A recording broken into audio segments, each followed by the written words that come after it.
guys are doing an amazing job. We're down to bare metal on the doors, trunk lid, and just as I expected, minimal to no body filler. Just a couple of very, very light skims.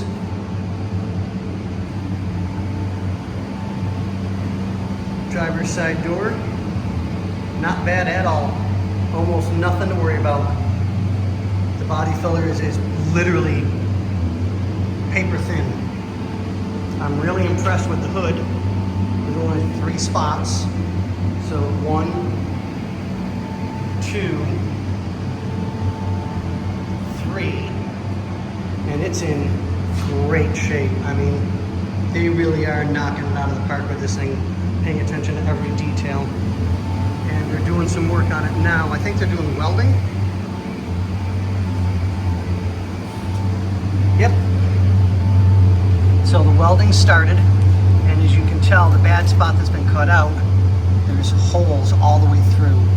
So now he's gonna have to cut that out and rebuild all of that area as well. But I came by to get some updates, and the guys are they're knocking it out of the park.